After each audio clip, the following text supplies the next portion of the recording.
Te levantas y lees en las noticias que el cuarto halving de Bitcoin ya está aquí. Bien. Miras el precio y dices, pues al final no ha habido efecto halving, porque seguimos en $63.000. Entonces recuerdas aquellas transacciones que querías hacer y dices, mira, voy a aprovechar mientras me tomo el café en el sofá para hacerlas. Abres la billetera, pegas la dirección del destino, ajustas la cantidad a enviar y le das a siguiente. Y mientras medio te despistas mirando la tele, casi escupes el sorbo de café que te estabas tomando al ver que un simple pago te está costando $128. De hecho, es más grande la comisión que tu pago. Piensas que no puede ser. Cierras la app y pruebas con otra billetera. Igual. ¿Recuerdas la web aquella de mempool.space, donde sabes que puedes ver si algo raro está pasando con las transacciones que quieren suceder en Bitcoin? Y nada más abrirla te quedas atónito. Todo en rojo. Y con la sugerencia de incluso pagar $150 para entrar con urgencia en el siguiente bloque. Pero, ¿qué está pasando aquí? Hola, ¿qué tal? Os habla Lunaticoin y bienvenidos a mi podcast.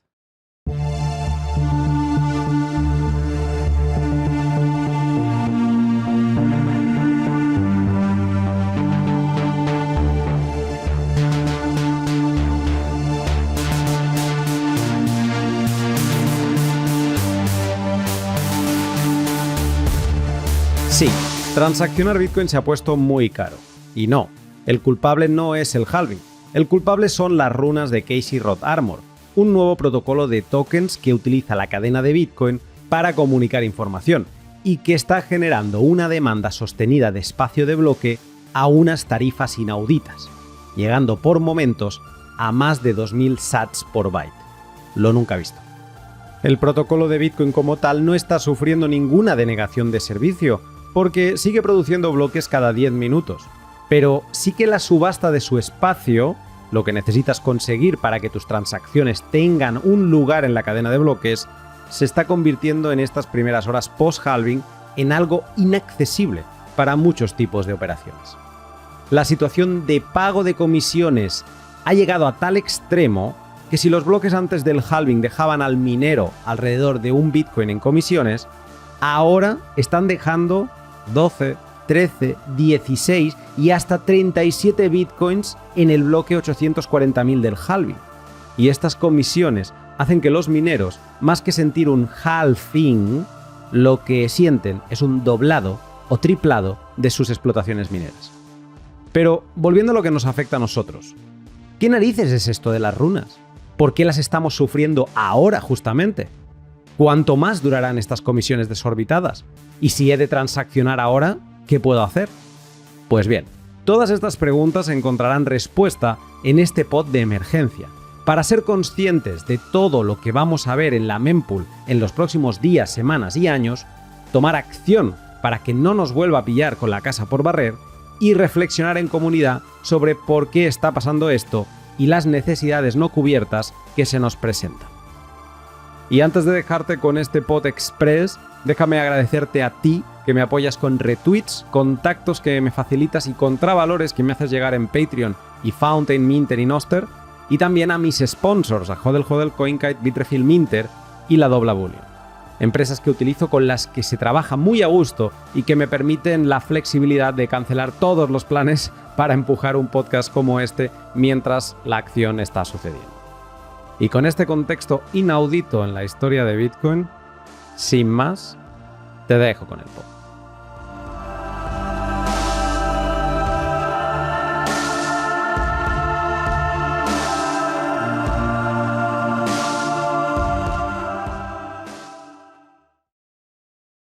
Runas.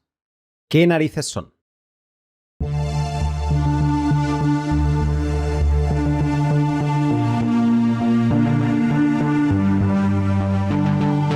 Las runas, o runes en inglés, es un nuevo sistema que ha llegado a Bitcoin con el cuarto halving de abril de 2024 y que permite crear tokens en su cadena de transacciones. Dicho de una forma un poco más técnica, runes es un metaprotocolo para la creación de tokens fungibles que se acuñan y transfieren utilizando monedas y transacciones de Bitcoin. Vamos a desmenuzar un poco esto, empezando por lo de tokens fungibles. Cuando decimos que un conjunto de elementos es fungible, queremos expresar que estos son totalmente equivalentes entre sí, sin diferencia, y por lo tanto se asumen indistinguibles e intercambiables en paridad de valor. Un ejemplo de fungibilidad serían las monedas de 1 euro, o tokens de 1 euro podríamos decir, que aceptamos intercambiar por otras monedas de también 1 euro, aunque éstas sean porciones de mineral de níquel distintas. Algo no fungible, por ejemplo, serían varios cuadros de un mismo autor. Incluso siendo la misma obra, si estos están seriados, se pagará más por el ejemplar primero que por el último. Y si son obras distintas, es más evidente todavía que no serán fungibles y por lo tanto no se podrán intercambiar entre sí en paridad de valor.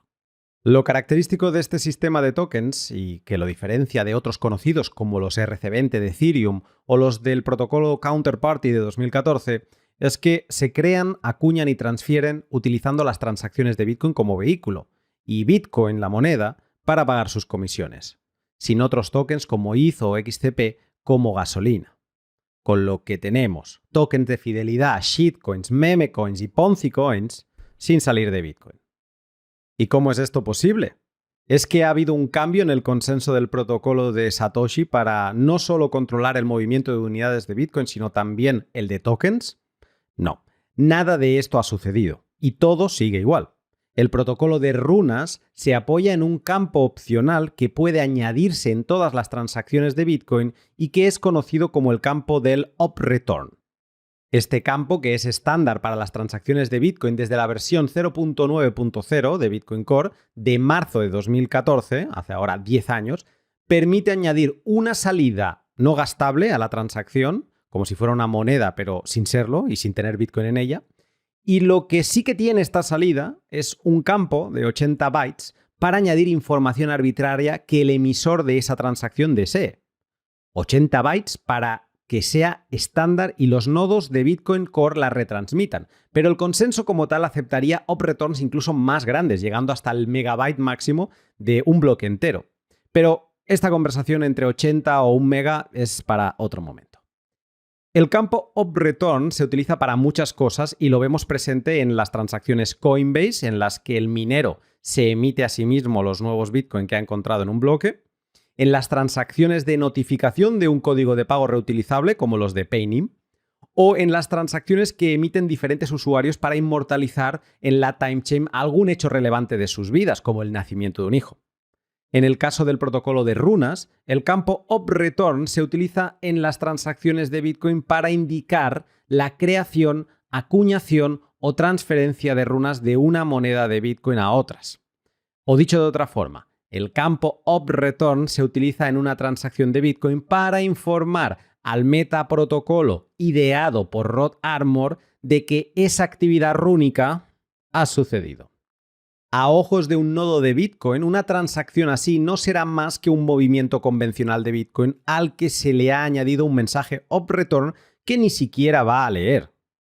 A ojos de un nodo de ORD, que corre por encima de un nodo de Bitcoin tradicional y que es el que entiende ordinals, inscripciones y ahora runas, una transacción así estará cambiando el estado de balances de runas de una moneda de Bitcoin concreta.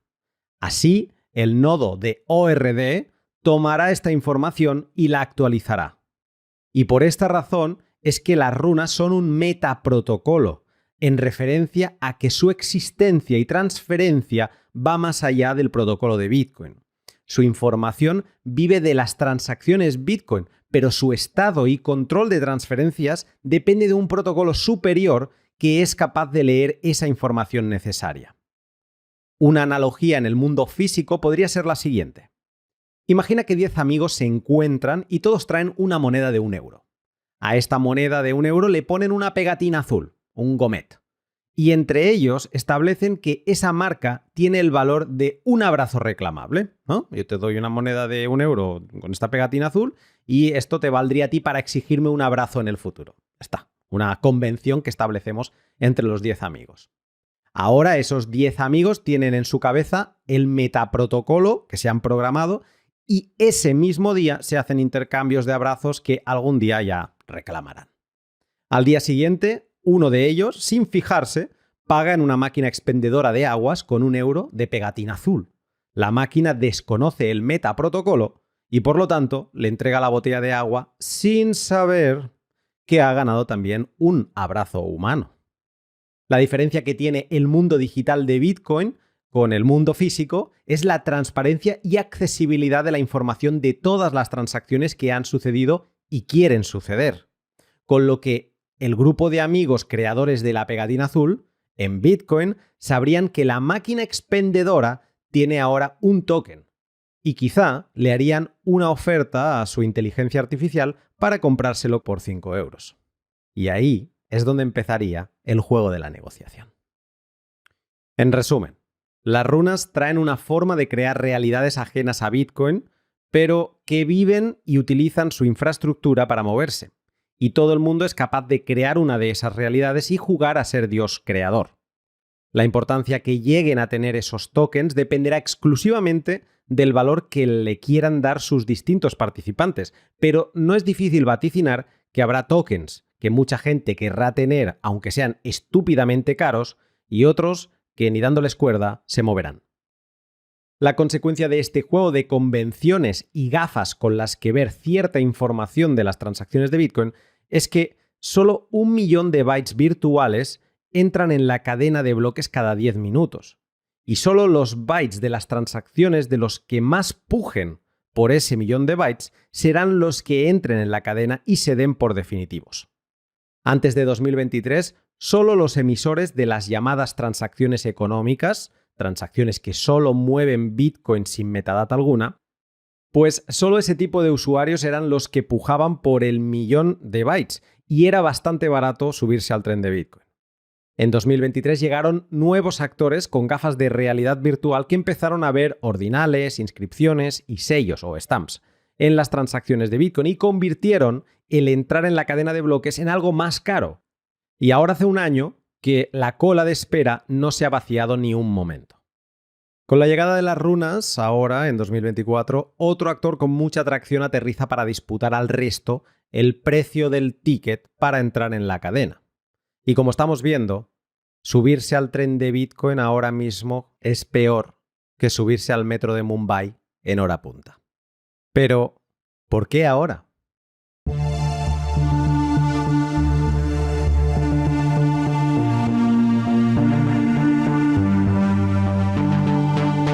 Esta pregunta, totalmente lógica, es a su vez muy divertida, porque en algo tan puro como es Bitcoin, pensar en por qué está pasando lo de las runas ahora pone de relevancia razones de planificación central que hablan mucho de la naturaleza humana, más de lo que nos pensamos. Casey Rodarmor saltó a la fama en enero de 2023 con el lanzamiento en la red principal de Bitcoin de la teoría ordinal y el sistema para la creación de inscripciones, un tipo de NFTs en Bitcoin. Con esa teoría fuera de la cabeza de Casey, mucha gente se subió a la realidad virtual que él ideó y empezó a crear y comerciar todo tipo de coleccionables. Incluso tiempo más tarde, otros particulares crearon un tipo de metaprotocolo que se apoyaba en las inscripciones de Rodarmor y que fueron los que se conocieron como BRC20 y que ya permitieron entonces la creación de tokens fungibles en Bitcoin. Todo muy shitcoiner, pero a la vez muy orgánico. Pues bien, por X, Y o Z razón, Rodarmor anunció en septiembre de 2023 que, y cito textualmente, acabo de crear una terrible nueva idea, runas, un protocolo de tokens fungibles para Bitcoin bajo la premisa de es peor, es mejor.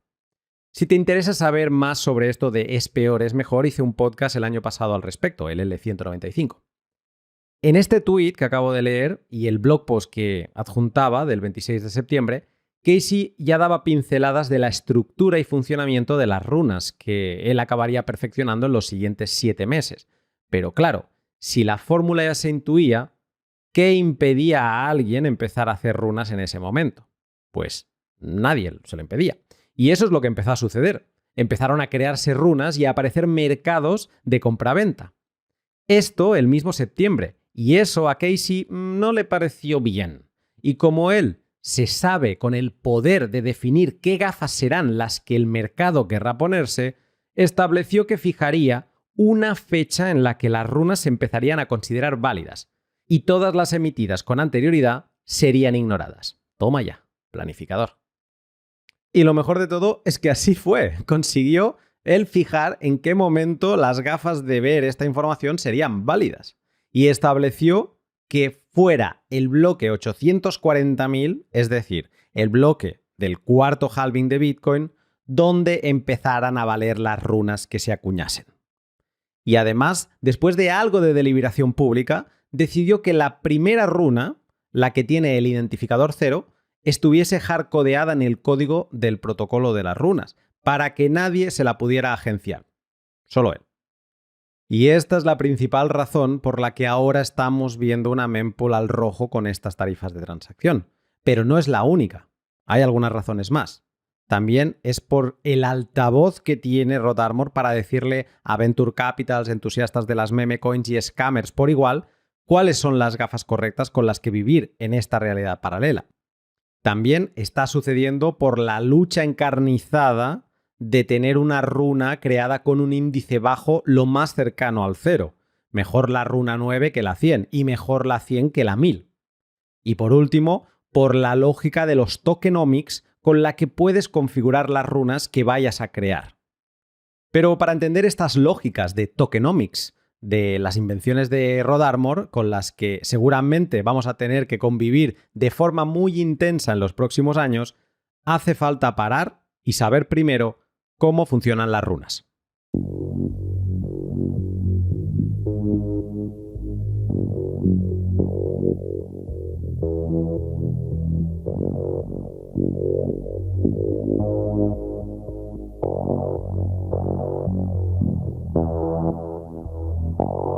El protocolo de runas tiene 3 acciones básicas que puedes hacer a través de transacciones de Bitcoin.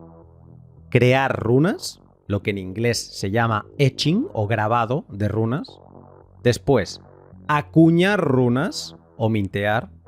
Y por último, transferir. Para efectuar cualquiera de estas 3 acciones, necesitaremos añadir un mensaje a una transacción de Bitcoin. A estos mensajes, de forma un poco confusa, se les llama runestones, o piedras rúnicas en español. A mí me confunde porque a runas se les llama al token. Que el mensaje también se llame, runestones, pero que en la traducción viene a ser un poco el mismo concepto, pues me parece lioso. Pero bueno, quizá sea mi cabeza. Pero bueno, esto lo que nos deja es lo siguiente, que tenemos runas, que son los tokens fungibles en Bitcoin, que se crean, acuñan y transfieren a través de mensajes incluidos en un campo OP-return de una transacción de Bitcoin, y a estos mensajes se les llaman runestones. Ole. Una runa, antes de acuñarse, se ha de haber definido. Y por eso, antes de nada, la creamos con un mensaje runestone en la primera transacción. De una runa podemos definir, y ojo que aquí van unos cuantos conceptos, podemos definir el nombre que tendrá entre 1 y 28 letras y no se podrán repetir, solo se considerará válida la primera runa que haya bloqueado o reservado un nombre en la cadena de bloques. Después, más allá del nombre, podremos definir cuántos decimales tendrá. ¿Solo serán números enteros o tendrá decimales? Pues se define también. Un símbolo, que esto es como ponerle un emoji a tu moneda. Después, si tendrá preminado, esto es si algunas unidades ya serán acuñadas durante la creación y serán asignadas al creador o al equipo, que es como le llaman las webs de los Venture Capitals. Pues preminado también se puede definir. Y luego se establecerán unas condiciones de acuñado, que son los términos. En los términos se establecerá qué cantidad total de runas va a haber, qué cantidad de runas se obtendrán por cada acuñación, ahora llegaremos a esto, y a partir de qué bloque se podrán minar y hasta qué bloque se podrá hacer. Todos estos datos servirán para establecer las reglas de una runa y serán parámetros que ya no se podrán cambiar nunca, inmutables.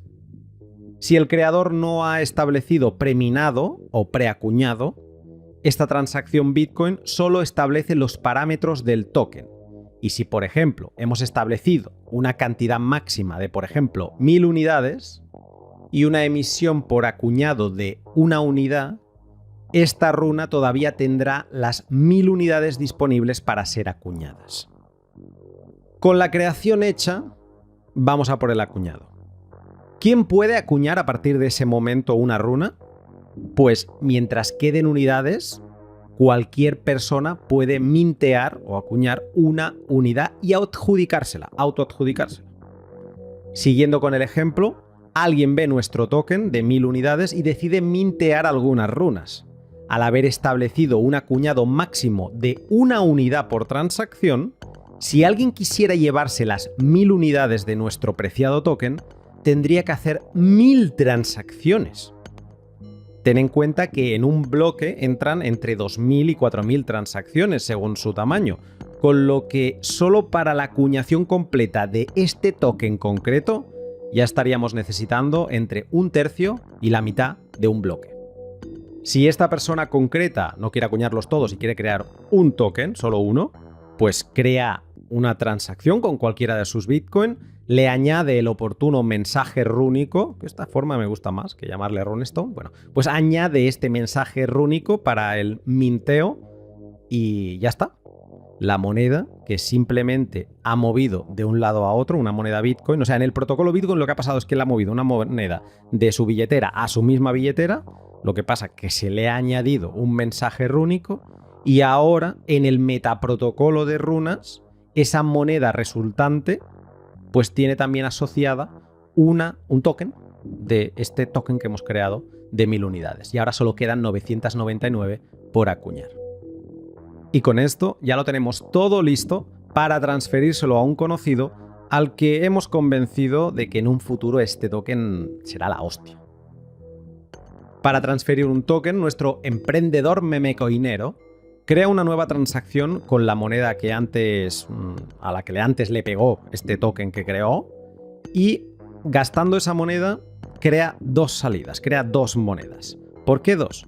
Bueno, es que la moneda a la que asoció el token era de un Bitcoin y su amigo solo le va a pagar 1.000.000 de sats, 0,01 Bitcoin, por el token. Así que este emprendedor lo que hace es agarra el Bitcoin, lo divide en una micromoneda de 1000 satoshis o 0,00001 Bitcoin que irán a una dirección controlada por el amigo, super amigo, y el resto, hasta llegar a un Bitcoin, se lo reenvía a su wallet. Antes de terminar esta transacción y firmarla, añade el campo del operator con el mensaje rúnico y allí añade un submensaje a los que el protocolo llama edictos. Los edictos, que de nuevo son partes de un mensaje rúnico, sirven para establecer qué tokens van a qué monedas de Bitcoin. En este caso, como solo tenemos una runa y una unidad de esta, indicamos que va a la salida de nuestro gran amigo y a la nuestra que no vaya nada. Finalizamos el mensaje rúnico, firmamos, retransmitimos la transacción y una vez confirmada, ¡voilá! Le he vendido y transferido 1000 satoshis y una runa a cambio de 1.000.000 de satoshis. Vale la pena destacar que a diferencia de las inscripciones que asociaban NFTs, BRC20 y demás a satoshis de monedas concretas, en las runas, gracias a los edictos, tú puedes meter en una misma moneda todas las runas distintas que quieras, y cada una con sus cantidades. Con lo que a diferencia de los BRC20s, este otro protocolo de tokens fungibles que vimos nacer en 2023, pues a diferencia de este protocolo, las runas no invitan a la creación de múltiples minúsculas monedas que hacen crecer una base de datos de Bitcoin que se llama el Uchoset. Y aquí las runas se pueden consolidar todas ellas puedes meter todas tus tenencias rúnicas en una única moneda. Puedes consolidar y no tener que perderlas. Y con esto, y a falta de algún comentario adicional que haré más tarde, este es el funcionamiento de la creación, acuñación y transferencias del metaprotocolo de runas. Un metaprotocolo que, por cierto, añade información arbitraria a la cadena de bloques sin descuento, una de las mayores críticas que se le hacen a las inscripciones y BRC20s. Aquí, los tokens de las runas pagan por cada byte que introducen, sin descuento alguno. Y ahora que ya sabemos los 3 tipos de operaciones que dan vida al mercado de las runas, tenemos todo lo necesario para empezar a entender por qué están explotando las comisiones de Bitcoin. Y para tener conciencia plena, te voy a pedir que abras el armario y te pongas la bata de doctor en economía, porque ahora vamos a hablar de tokenomics.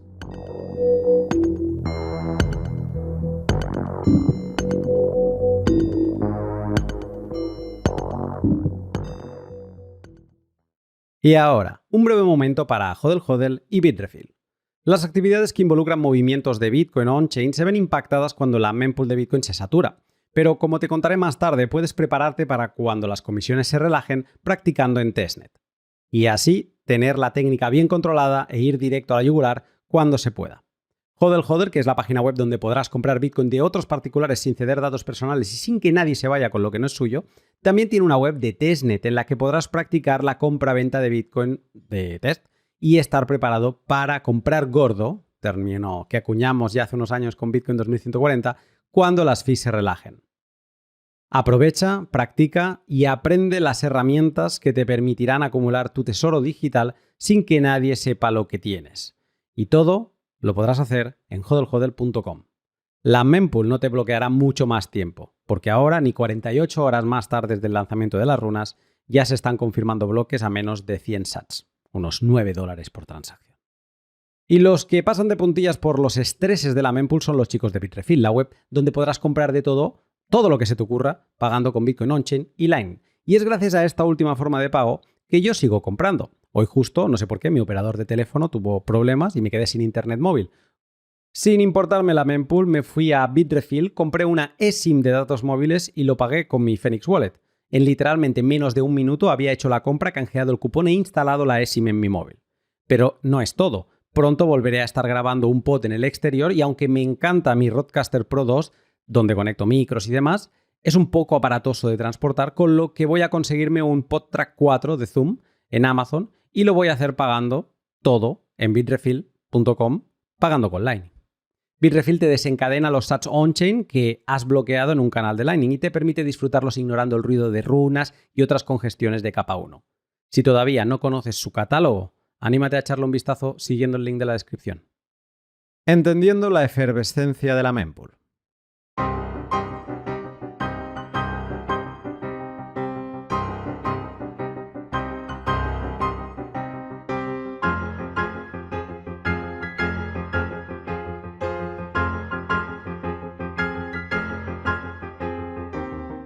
La mempool está al rojo.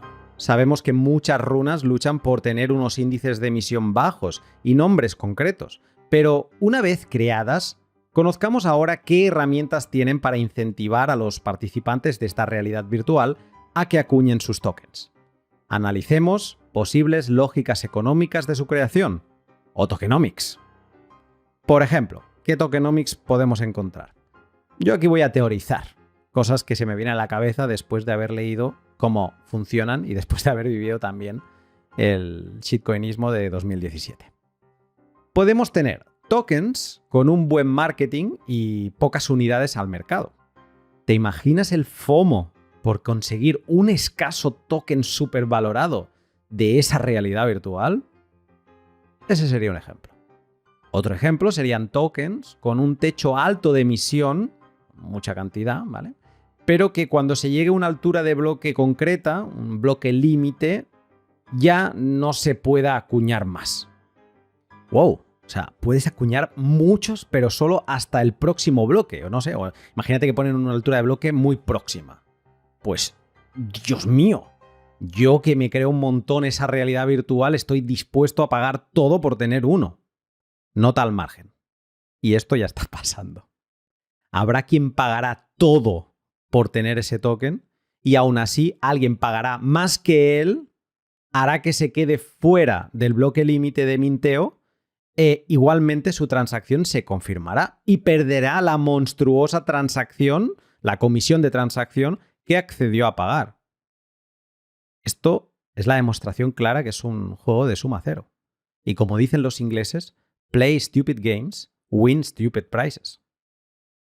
Vamos con más tokenomics. Este me gusta especialmente. Un token súper demandado, con una publicidad enorme, del que el team tiene un buen preminado, pero al que le han puesto un minteo bajo. O sea, esto es decir, han creado un token con una cantidad determinada y ellos, por ejemplo, se han quedado la mitad, ¿no? Y tú puedes mintearlo sin tener que comprar sus tokens, pero si lo minteas, solo puedes mintearlo de uno en uno. En plan, que te vas a quedar calvo minteando. Puedes hacer eso o puedes, es que el team es tan bueno, el team te vende packs de 100. Te puede vender un pack de 100, incluso a lo mejor a menos de lo que te estaría costando la transacción para conseguir 10. Ostras, qué buenas personas que son en el equipo. Como te estarás imaginando, este esquema es ideal para los estafadores y amantes de los Ponzinomics.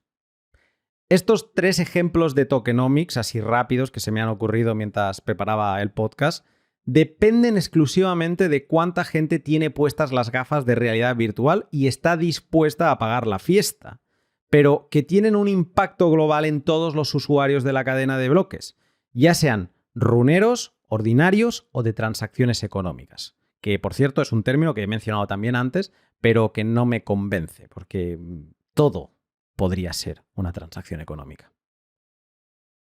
Cada una de estas iniciativas individuales, que siempre se han podido hacer, por cierto, pero que ahora han encontrado unas gafas únicas bajo las que dialogar y crear mercado, pues irán creando oleadas de comisiones al rojo, como la que estamos viviendo ahora, para las que nos tendremos que preparar.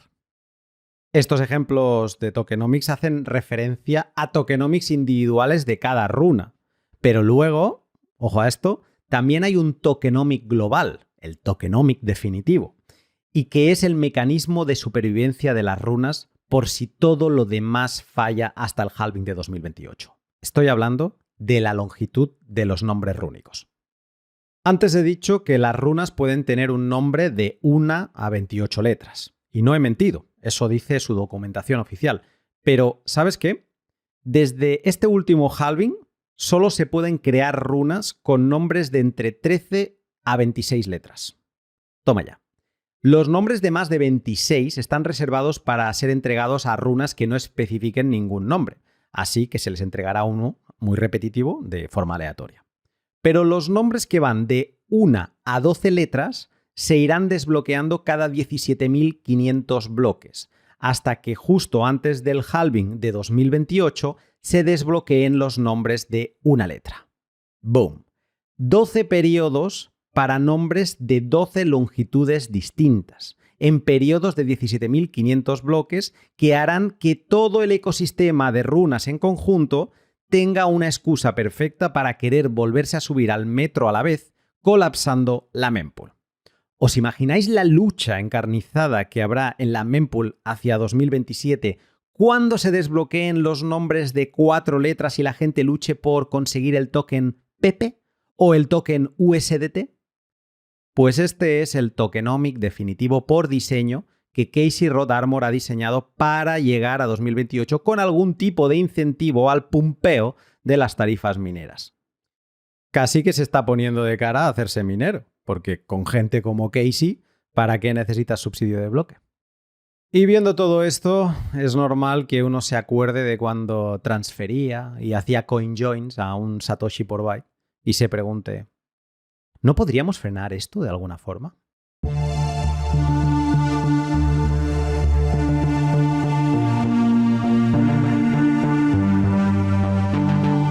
Estos sentimientos con los que nos encontramos al ver que no podemos hacer las transacciones que hacíamos antes al mismo bajo coste, nos llevan a, primero de todo, decir, pero ¿podemos pararlo de alguna forma? ¿No? Te salen estos sentimientos de dentro que te enervan un poco. Cuando yo hice el primer podcast sobre Ordinals hace algo más de un año, también había este tipo de sentimientos y yo en ese momento lo hice con cero perspectiva, sin tiempo para pensar, con un nuevo fenómeno que nos aterrizaba y con una opinión general sobre lo que me parecían, pero con necesidad de tiempo para pensar y de hacerme a mí mismo de abogado del diablo. La conclusión a la que he llegado en estos meses es muy parecida a la que le escuché recientemente a Andreas Antonopoulos en el club de lectura de Prometea Bitcoin, que es increíble, por cierto, lo que ha conseguido Entropy trayendo a Andreas al club en apenas meses, ¿no?, de estar en marcha. Andreas no habla español, pero gracias a alguna inteligencia artificial he doblado un pequeño extracto de la conversación. Invito a todo el mundo a que escuche la versión original en inglés, la pondré en la descripción, y también a que se una al club de lectura de Prometea y compre sus libros. También colgaré la versión del texto de este extracto en mi blog para quien prefiera leerlo. Vamos con la opinión de Andreas sobre toda esa información arbitraria que se está añadiendo a la cadena de bloques y que, por ejemplo, nos está cerrando la puerta o no la está cerrando. Seamos honestos. O sea, la está haciendo muy cara, ¿no? Y eso, pues, no nos gusta.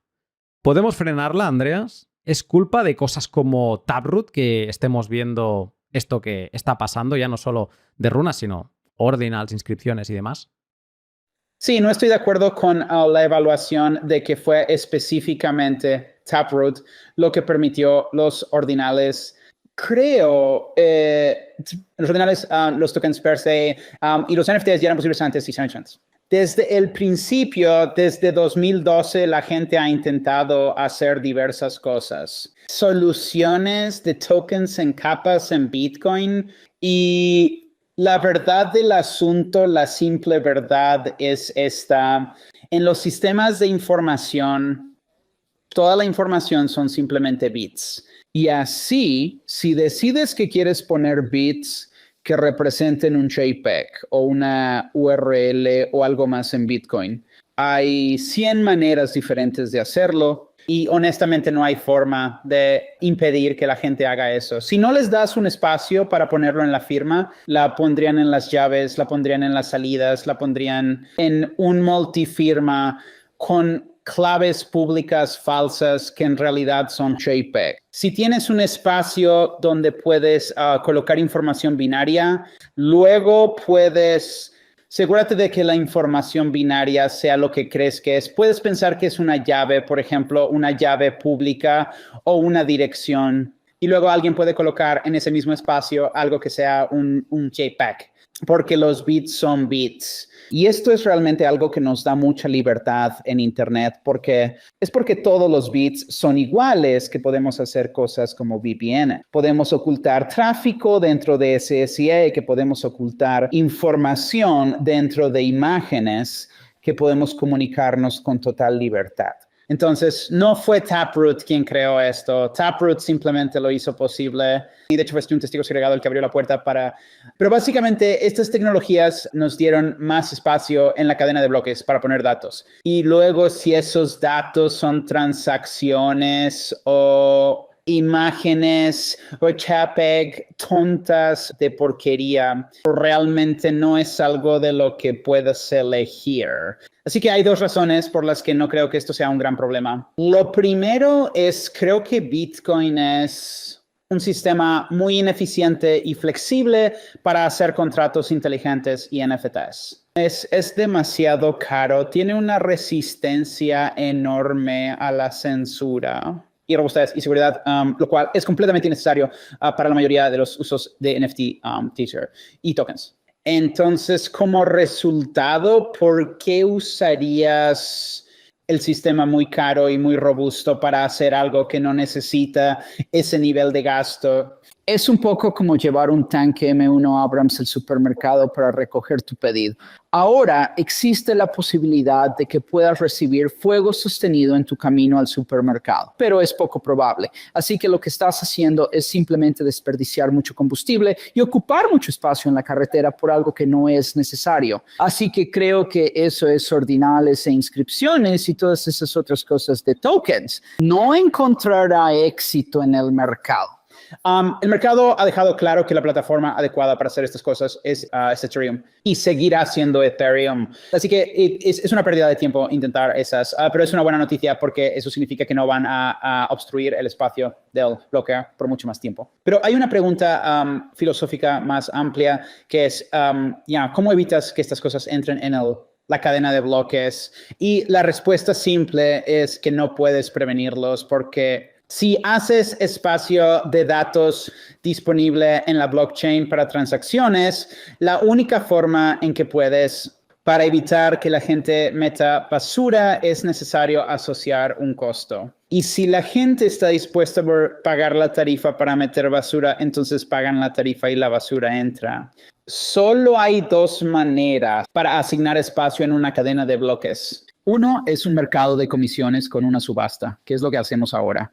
Y la otra es una dictadura de desarrolladores o operadores de nodos que deciden qué es una aplicación legítima y qué no. Preferiría mucho más tener un mercado que lo indique, porque el problema es si haces a los desarrolladores guardianes, entonces surgen todo tipo de consecuencias de eso.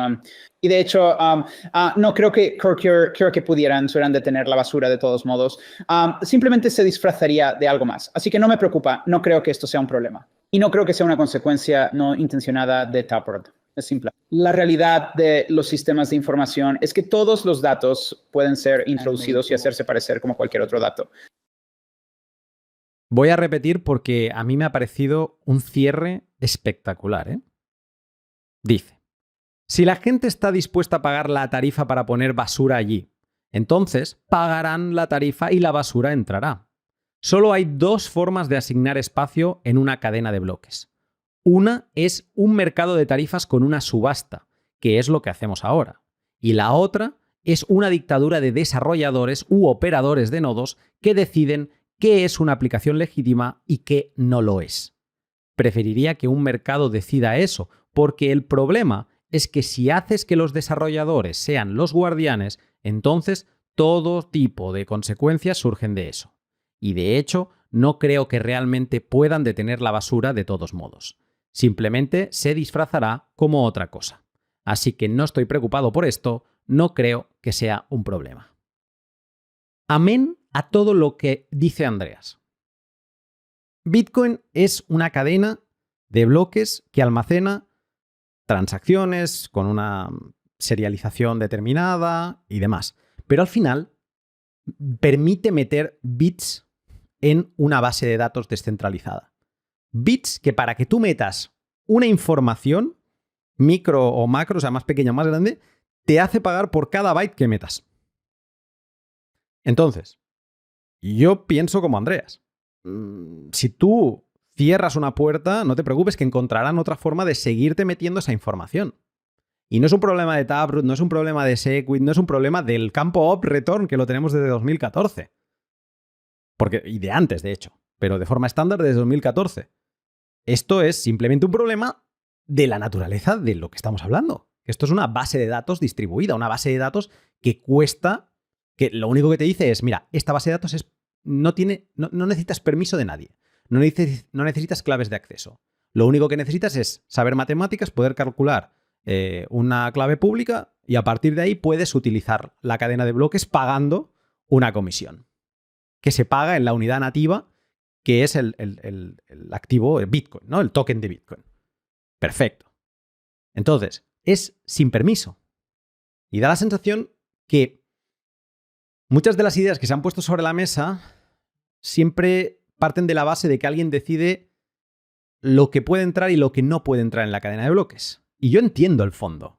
El deseo de que Bitcoin se utilice solo para transacciones monetarias. Lo entiendo.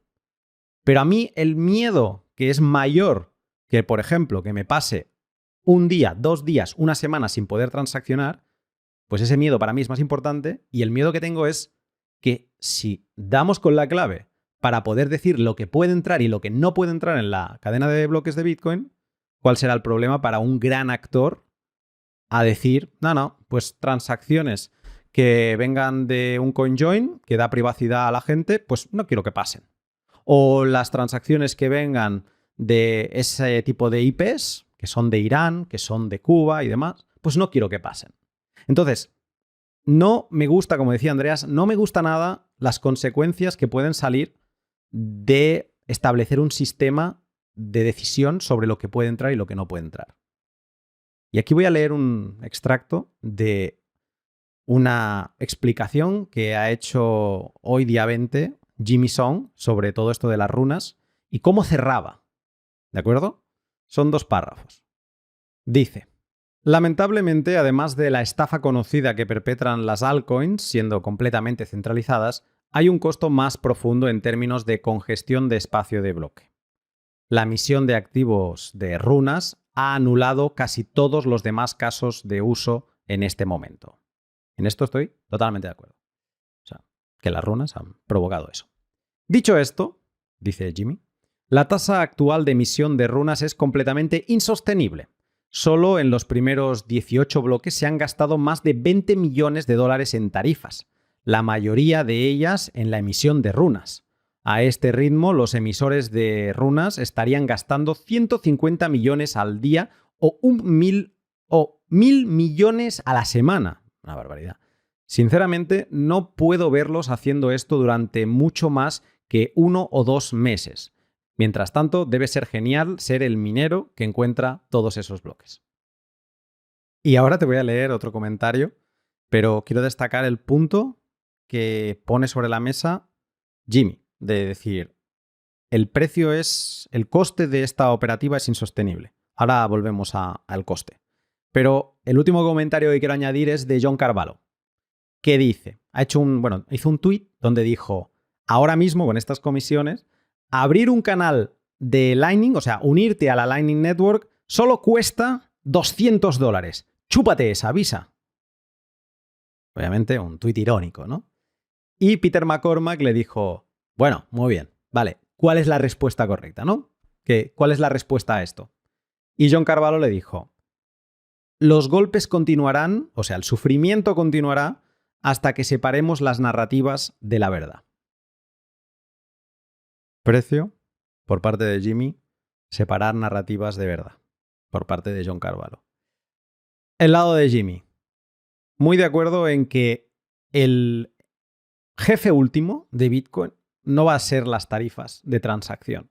Si el precio, o sea, si Bitcoin está llamado a subir ad eternum en valor dólar, el cuello de botella no va a ser que la mempool se dispare. Yo creo que la mempool al final acabará llegando de constante, aunque haya mucho uso de Bitcoin, a un sat por byte, incluso que tengamos que crear fracciones o permitir fracciones en las comisiones, poder pagar a 0,1 sat por byte. ¿Por qué? Porque el precio ya hará de por sí que el mínimo que pagues por una transacción de Bitcoin, que a lo mejor te cuesta pues a un sat por byte, una transacción de pago son 140 bytes, pues 140 sats te cueste, pues si el precio de Bitcoin se va a 100 millones por unidad, un satoshi será $1 y 140 serán $140. Por lo tanto, lo mínimo que pagarías en Bitcoin ya serían 140.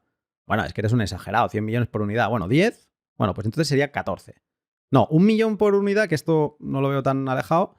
Vale, sería $1,4 como mínimo, o sea, como suelo de la transacción más barata que puedes hacer en Bitcoin. Ya eso se aleja mucho de lo que podrías hacer con otros sistemas de pago. Entonces yo creo que el estrangulador final va a ser el precio.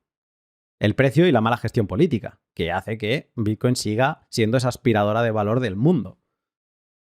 Entonces, asumiendo eso, el precio es... O sea, el precio que fijamos como mínimo para poder entrar en la cadena de bloques es el mecanismo anti-spam. Que hay una gente que ahora quiere empezar a meter de todo, intentar pasar por esa puerta de los bloques de Bitcoin y pagar el oro y el moro, bueno, a ver hasta cuándo pueden. Como bien decía Jimmy, ¿cuánto puedes estar pagando 1.000 millones de dólares a la semana? Ah, no, es que es un actor gubernamental. Venga, perfecto, a 1.000 millones por la semana. ¿Cuántos años podría estar Estados Unidos pagando así? Y llegado a cierto punto, ¿qué valor tendría el dólar si esto viene directamente de impresión, de aumento de la oferta monetaria por parte de la Reserva Federal? Eso sería como un ataque absurdo, ¿no? Pero vale, venga, va, asumamos la teoría de la conspiración máxima. Llegaría a cierto punto en que se seguirían gastando millones y millones, pero ya el valor del dólar no sería tal. Entonces, el mecanismo de defensa de Bitcoin es las comisiones que te exige para poder entrar en la cadena de bloques. Y esto desgasta a cualquier actor. Entonces, ¿cómo podemos frenar? Yo creo que es simplemente dejar el tiempo pasar. Y aquí es donde viene el tuit que yo creo que es muy importante de John Carvalho. Ah, no, pero yo quería utilizar Bitcoin para que la gente del Gran Sur lo pudiera utilizar como dinero descentralizado. Bueno, esto lo tratamos en el directo que hicimos durante el halving de Bitcoin. Hicimos unos números. Si dividiéramos toda la cantidad de satoshis o sea, la unidad más pequeña de Bitcoin, ¿no?, que existen, pues si dividiéramos toda la cantidad que creo que eran 2.100 trillones de satoshis que existirán por la cantidad de humanos que existimos, tocábamos a 700.000 satoshis por cabeza. O sea que ya de por sí, Bitcoin no es para todo el mundo. Bitcoin no llegará a todo el mundo. Y de nuevo, si Bitcoin sigue absorbiendo valor por su naturaleza y por su esencia, por cómo se ha construido, Bitcoin no será, o sea, todo el mundo podrá acceder a Bitcoin, nadie te frenará que puedas acceder a Bitcoin, pero Bitcoin será un reto para mucha gente, el llegar a conseguir tener un pedacito. Y ahí es donde yo creo que John Carvalho la clava, que es que dice que la lucha continuará, o sea, los golpes continuarán hasta que separemos las narrativas de, no, el dinero para todo el mundo, o sea, ideas que quizás nacen con muy buen fondo y con muy buenas intenciones, pero que están desapegadas de la esencia, como dice John Carvalho, separar las narrativas de la verdad, pues que esas narrativas están separadas totalmente de lo que Bitcoin puede proveer. Entonces, ¿cómo lo podemos frenar? Tranquilo, se frena solo. Ah, me enfado, no sé qué. Bueno, pues te puedes enfadar, nadie te va a frenar a que te enfades, pero quizá será mejor si empezamos a entender que Bitcoin va de esto y que esto también podría pasar si te crees la tesis de éxito de Bitcoin. Esto mismo podría pasar no con transacciones de tokens, sino con una ultra demanda de todo ese Gran Sur que de golpe empieza a transaccionar con Bitcoin y se colapsa la mempool. Entonces también nos quejaríamos. O volveríamos a ese tuit de John Carvalho en el que tenemos que pararnos y entender cuál es la verdad, cuál es la esencia de Bitcoin y para qué lo vamos a utilizar. A mí me parecen estos 3 testimonios de Andreas, de Jimmy Song y de John Carvalho muy reveladores para poder reflexionar y sin bandos, simplemente reflexionar y debatir de forma honesta, pública, sobre todo lo que está sucediendo y sobre lo que es Bitcoin y lo que será en un futuro. Yo sigo pensando que Bitcoin es esperanza y que Bitcoin es lo que hace que tenga optimismo para mí, para mis generaciones futuras. Así que nada de lo que he dicho a mí me resta fuerza. Pero creo que será un gran debate en comunidad en el que tú también puedes participar. Y con lo que acabo de decir, voy a poner sobre la mesa un riesgo que yo sí que veo, ya no solo a esto que está pasando ahora, sino a otras cosas que se están poniendo sobre la mesa. Hay riesgos.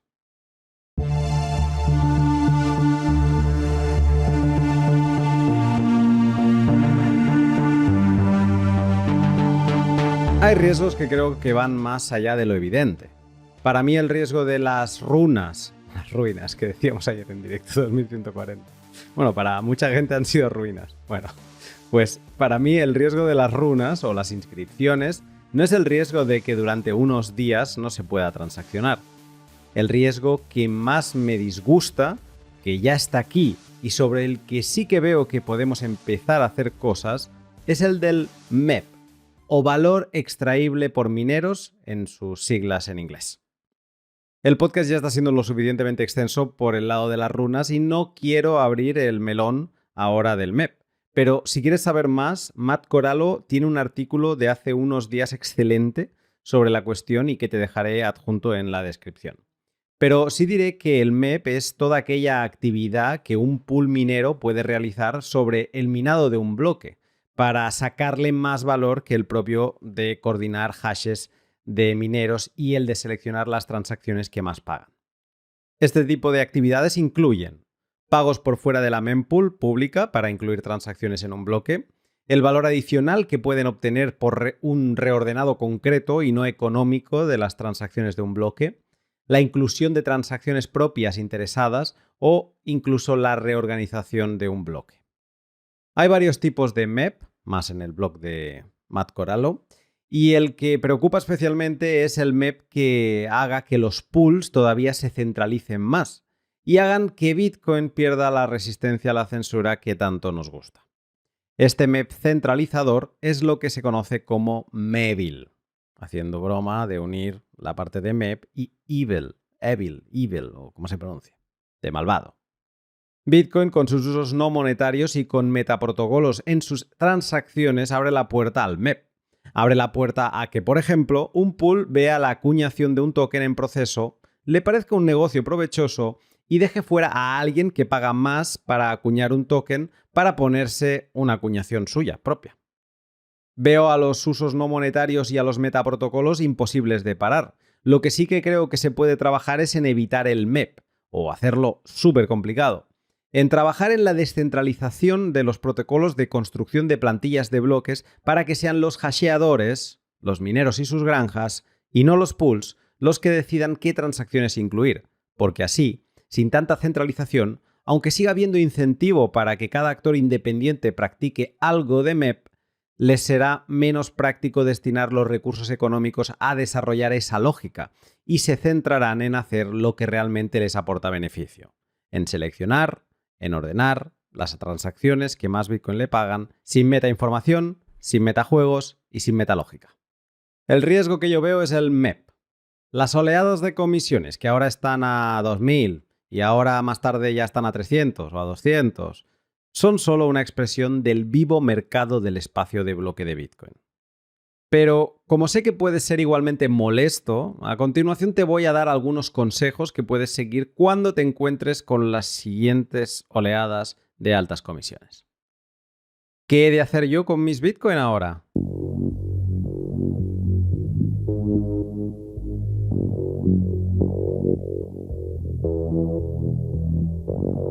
Esto de las oleadas de altas comisiones en la mempool de Bitcoin fue algo que traté con bastante detalle en el L190, cuando aparecieron los también token fungibles BRC20. De hecho, en el minuto 55 y 52 segundos de ese podcast te detallo un árbol de decisión que puedes consultar para ver cuál es tu mejor proceder si es que tienes que realizar una transacción en un momento de altas comisiones. Creo que en los 15 minutos que hice ahí de explicación quedó una buena lógica operativa para estas situaciones, con lo que te invito a que lo revises para saber cómo actuar y no gastar de más. Has de saber que en Bitcoin puedes retransmitir transacciones a costes bajos y esperar a que llegue el momento que se confirmen. Esto es útil si estás enviándote transacciones de 2 wallets de tu propiedad. Cuando bajen las comisiones ya se confirmarán, sin que tengas que pagar la locura del momento, como por ejemplo podemos estar viendo ahora. Te lo cuento en más detalles en ese podcast. Pensando desde la óptica de las acciones que realizamos todos los bitcoiners, en el lado reactivo de las cosas, o sea, en el lado de que te has quedado sin margen de maniobra, durante una oleada de altas comisiones podrías. Para comprar y apilar satoshis, te diría que solo lo hicieras vía Lightning en cosas que no te pidan ningún tipo de colateral, como Lightning Peer-to-Peer Bot. En cuanto hodl lance Lightning, también será una gran opción por cómo yo sé que funcionará, ya veréis. Idealmente tendrás wallets autocustodia como Phoenix Wallet con liquidez entrante para poder recibir. Si no sabes de lo que hablo, no te plantees conseguir liquidez entrante en estos momentos de altas comisiones. Sería un suicidio. Solo te queda utilizar una solución custodial como Wallet of Satoshi o Blink, hasta que amaine la mempool y los puedas pasar a, por ejemplo, pues la misma Phoenix que te estaba mencionando. Mi consejo siempre será que autocustodies tus fondos.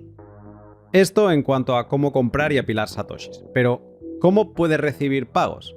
Pues para recibir pagos te recomiendo lo mismo. Usa Lightning Autocustodia, en su defecto Lightning Custodial y en su defecto alguna sidechain como Liquid o Rootstock. Pero recuerda las premisas de seguridad. Aquí son distintas y not your keys, not your coins. Hasta que no lo pases a custodiar tú, todavía no habrás recibido realmente esos pagos. Si lo que quieres es pagar, pues puedes utilizar Lightning igual. Si no tienes Lightning y solo te aceptan Bitcoin para el pago, si tienes cualquier otra sidechain como Liquid y pronto Rootstock, pues puedes utilizar bolts.exchange, dejaré el link, y pasarte algo a Lightning y pagar desde Lightning. A no ser que también te dejen pagar desde esa sidechain. Si no tienes Lightning pero tienes cualquier shitcoin, puedes quizá usarlas directamente o utilizar un servicio de swap para pasarlas a Lightning. No soy muy fan de estos servicios de swap porque, a diferencia de bolts.exchange, donde los intercambios son atómicos y nadie se puede ir con lo que no es suyo, en los swaps convencionales te pueden hacer jugadas y exigirte, por ejemplo, un KIC.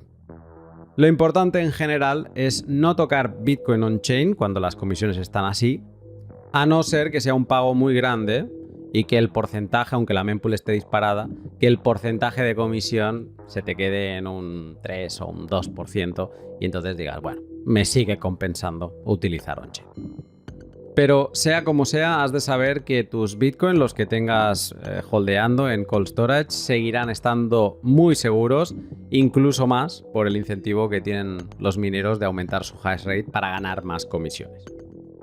Esto en cuanto a medidas reactivas. Pero si solo tienes Bitcoin on-chain, no hiciste los deberes con Lightning, tampoco tenías intención de comprar ahora Lightning, pero sí que quieres gastar, pues sí, lo siento. Te faltó un poco de preparación. Pero bueno, ahora, como no podemos hacer ya nada, no vamos a fustigarnos y te voy a decir cuál debe ser tu hoja de ruta cuando la mempool baje y así que tengas actuaciones proactivas para no tener este problema futuro. Primera cosa que has de hacer, aprender Lightning autocustodia.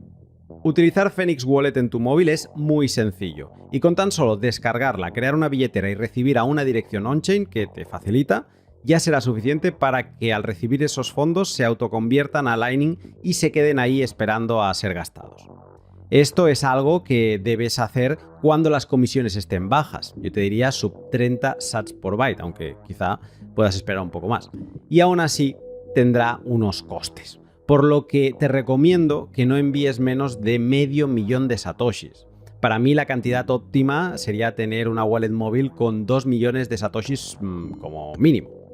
Esos 1.300 euros para pagos te serán de gran utilidad en momentos de tensiones puntuales como las que vivimos ahora. Con balance Lightning ya por la mano te sentirás mucho más libre y no te agobiará tanto estas situaciones. Y si eres de apilar satoshis de forma regular, puedes también aprender a tener liquidez entrante, independiente de la que tienes para gastar. Si no entiendes mucho sobre liquidez, justo en el L189 titulado Escalando los 4 niveles de soberanía Lightning desde el móvil y que grabé con Reckless Satoshi, hablábamos de lo que es la liquidez, con muchos ejemplos gráficos para entenderla. Y teniendo liquidez entrante podrás en situaciones así poder apilar satoshis sin ceder la custodia a nadie. 100% soberano. Con lo que te invito a que también prepares tu Phoenix Wallet con liquidez entrante. Y teniéndola, pues y además teniendo de más, también podrás recibir los pagos que se te antojen. Como última idea Lightning proactiva, te diría que una vez teniendo tu billetera Phoenix lista, hicieras lo mismo con una billetera Zeus con nodo interno. No será tan fácil como en Phoenix, pero tampoco es ciencia de cohetes espaciales. Y así no fiarás todas las cartas a Phoenix y en caso de fallarte tendrás una opción B a la que recurrir. Por el lado on-chain, de forma proactiva, haz que tus acumulaciones de satoshis sean más grandes y menos periódicas. Si apilabas satoshis cada semana, quizá empieza a apilarlos una vez al mes. Así tendrás monedas más grandes, lo que va genial con lo que comenté con Arcat en el L219, y así evitarás tener muchos muertos.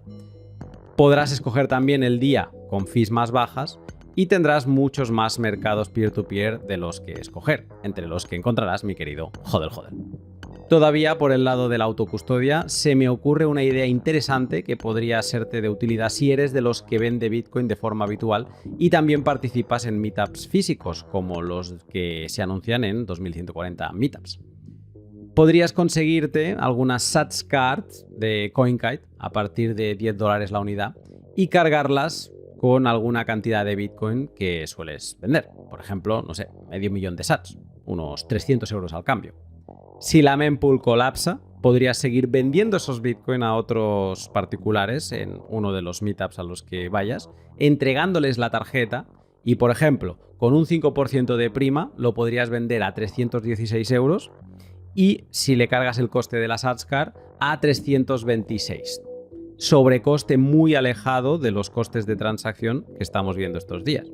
Y que además, si recargases más cantidad, 600 o 1000 euros para la venta, todavía diluirías más. Por el lado de la cesión de custodia, no te recomendaría nada, porque ya estamos siendo previsores y preparándonos antes de que vengan mal dadas. ¿Para qué vas a recurrir ahora a ceder la custodia a un tercero? Aunque bueno, encontraría un argumento válido de decir, como plan C, por si fallase todo, Fénix, Zeus y demás, para tener todavía otro recurso más de emergencia. Vale, en esas tesis te diría que valorases tener 1 o 2 millones de sats en Liquid. En Balls.exchange podrás pasarlos luego a Lightning y desde billeteras como SideSwap también podrás hacer el payout a Bitcoin on-chain cuando las comisiones vuelvan a la calma. Liquid también puede ser un pulmón momentáneo cuando la mempool esté colapsada y necesites vaciar tu Phoenix Wallet para seguir teniendo liquidez entrante. Entonces, vía Balls Exchange, pues lo puedes hacer. Como ves, acabo de explicarte muchas cosas y tanto las soluciones reactivas como las proactivas no son evidentes e involucran el uso de herramientas que no son cotidianas en el día a día de un hodler de capa 1. Lo bueno, tanto de Phoenix, Zeus, Balls y SideSwap, es que las puedes usar ya hoy en red de test de Bitcoin, Lightning y Liquid.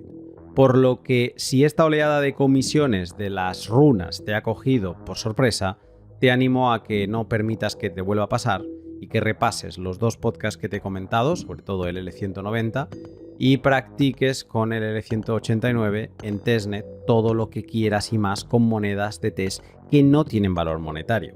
Así, cuando la mempool se calme, tendrás las habilidades necesarias para pasar a la acción.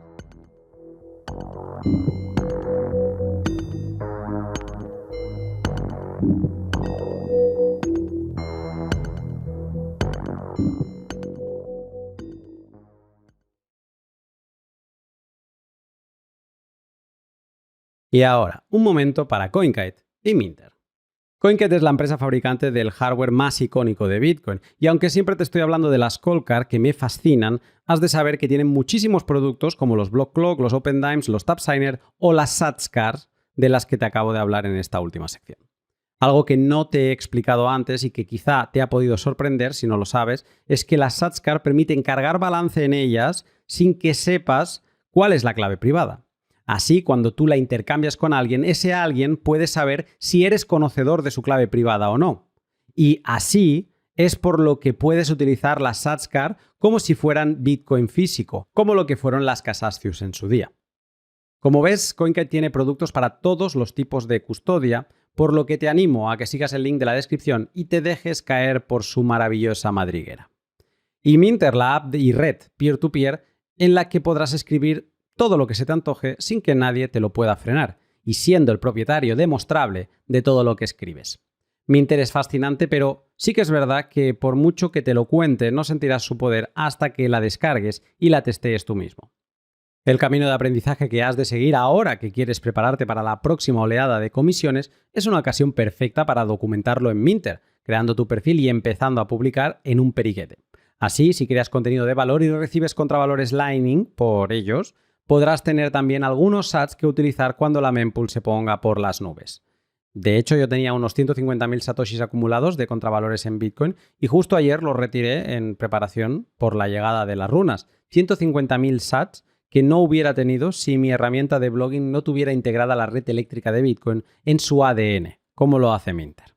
No dejes que te lo cuente y testéalo tú mismo, yo te aseguro que te gustará. Y si lo haces, pásame tu perfil, que me encantará añadirte a mi lista de contactos de confianza y seguir tus publicaciones. Y por último, déjame anunciar que este año vuelve BTC Prague, la conferencia más grande de Europa, en la que de nuevo volveremos a reunirnos, unos cuantos, en Praga, en la reunión de Praga, capitaneada por el gran Carliato. Dejaré el link en la descripción del grupo de Telegram donde nos coordinaremos para el meetup que haremos allá. El año pasado fue increíble, con lo que te animo a que te unas y vivas la experiencia Bitcoin, mientras disfrutamos de la excelente cerveza y ciudad de Praga.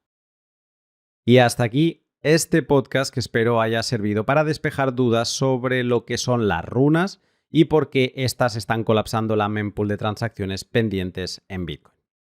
Hay un gran debate abierto sobre los valores fundamentales de Bitcoin y cómo seguir construyendo con incentivos alineados que no perviertan lo que nos ha traído hasta aquí, con lo que te animo a que te unas a la discusión y a la construcción activa de un mejor Bitcoin.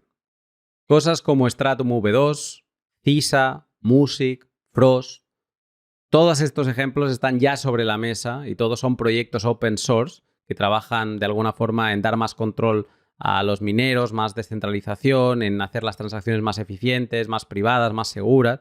Pues todos estos ejemplos son proyectos open source que todo el mundo puede acercarse a ellos, participar y echar una mano.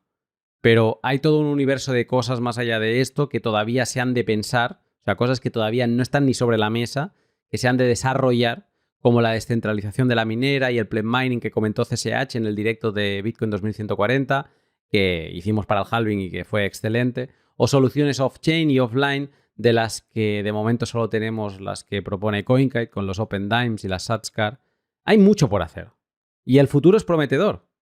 Y no, a mí personalmente que la mempool se sature un día, una semana o un mes no me quita ni un ápice del optimismo y esperanza que me regaló Satoshi con la invención de Bitcoin. Así que, como dirían los cypherpunks, avancemos juntos, adelante. Y ya con esto sobre la mesa, ahora vamos a por el afterpod con la sección de valor por valor.